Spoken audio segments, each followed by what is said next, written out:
Hi everyone, welcome to the Ashley Barlow Company podcast. I'm Ashley Barlow, your host.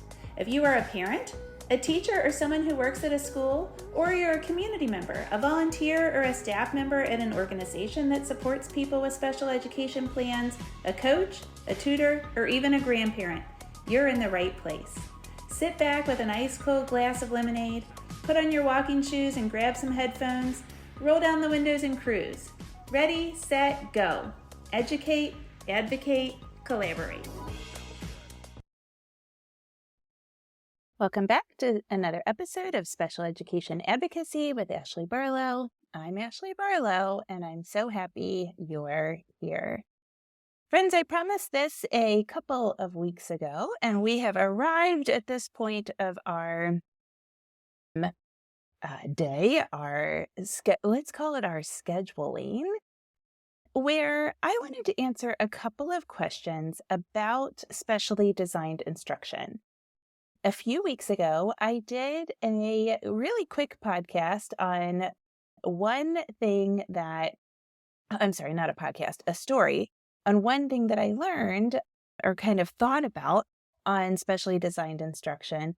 And oh my gosh, I got so many questions and comments in my Instagram messages about SDI. And I thought, you know what? I should do a podcast that just kind of explains what specially designed instruction is and gives you a little bit more insight into it. So let's start off and talk about specially designed instruction, just kind of generally speaking. I like to say that SDI is the heart and soul, or the bread and butter, the real meat of the IEP. Like, it's the whole reason that you have an IEP. And so what specially designed instruction is it is what you get in special education. It is the thing that you get in special education. Kids that are not in general education do not get SDI, and it is simply that easy. And we do use the abbreviation SDI, specially designed instruction.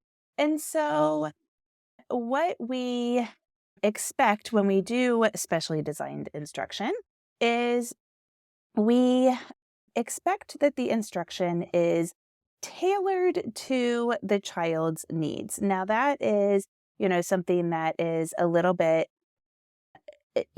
like hard to figure out, but I've talked a lot here on the podcast about how we tailor things to a child's needs. And so we aren't going to spend a whole lot of time talking about that. But the big thing is that specially designed instruction is not what you get in that tier 1 whole group instruction.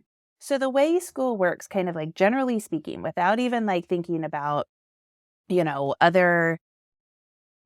other people, or what am I trying to say here? Without thinking about like the special education piece first. So kids go to school, and to the maximum extent possible, they are in their general education classroom, and they do all of the things in their gen ed classroom. Now, for the majority of kids in special education, they are in gen ed for their morning message and for their instruction in math and their instruction in literacy and all of those things. And then they will get pulled out, or they might go to a special setting or someplace else in order to work on their IEP goals. And in order to work on their goals, they get specially designed instruction. And so if we think about this like from an inclusion standpoint, I had a lot of parents come up to me after I presented at the COPA conference and say, like, what if my kid is only getting this, or what if my kid is only getting that? So here's the thing is, in gen ed, students are supposed to get access to the gen ed curriculum as modified and with their accommodation in order to make it accessible to them. And so in gen ed, those modifications might look like enlarged print or less busy papers, or the use of graphic organizers or fidgets, or the ability to move about the classroom, or an aid or something like that.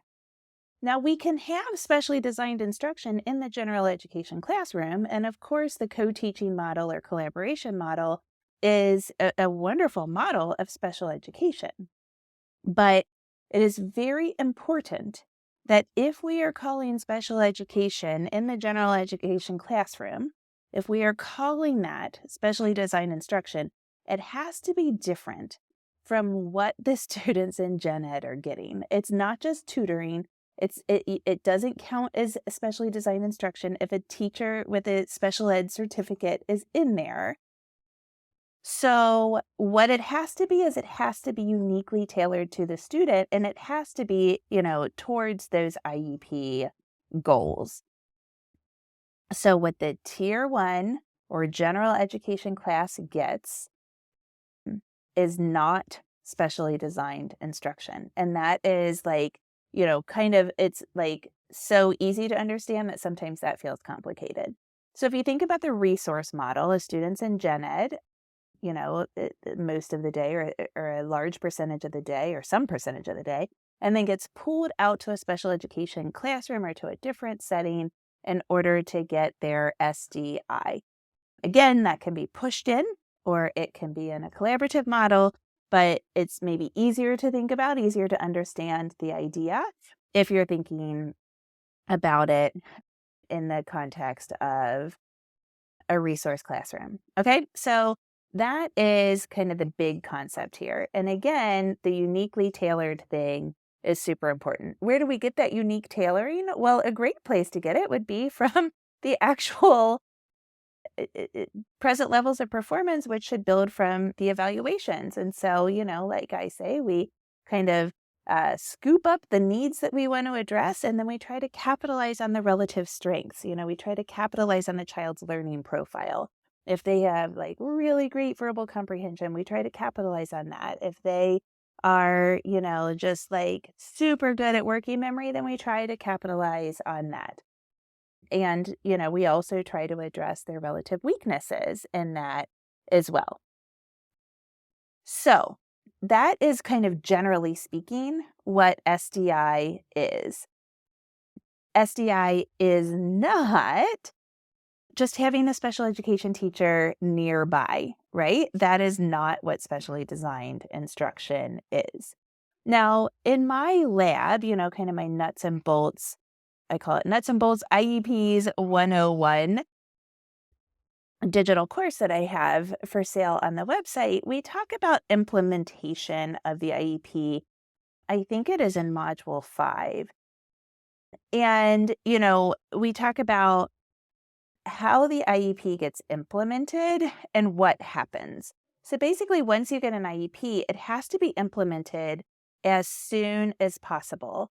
And it gets implemented in the settings that are in the IEP, right? So wherever we decide this SDI is going to happen, that's where it happens. Wherever we decide PT and OT are going to happen, that's where they happen. But anywhere that we are, we can also provide those modifications and accommodations, right? And then we layer on things like progress monitoring and scheduling and, all the other complexities of special education and that general education and whole school environment. And it does get pretty complicated, which is why I kind of wanted to like widen the lens here and talk about this. So what I think is super important to think about when we think about specially designed instruction is kind of like the 5 W's, but to really kind of get into the nitty-gritty of it. Like, what curriculum are we going to be using? Is that a fidelity curriculum? Well, what does it take to implement that program with fidelity? Who is going to provide the specially designed instruction? Who is going to progress monitor? Who will ensure that the accommodations are going to be made and the modifications are going to be made? Who's going to communicate with the parents? Who's going to communicate with other school personnel? All of these things I think are super important to understand so that we really understand not only what's happening in gen ed, but then also what's happening in special education as well. So that is like about as basic as I can make specially designed instruction. I really I think when I first started in this field, really struggled to kind of think about what specially designed instruction is. I have just taken a lot of time to empower myself with information about different curricula. And I now, of course, I don't have, not even uh, any educator knows every program out there or even half of the programs out there. But I now have enough experience doing that that I can say, what's the name of that program?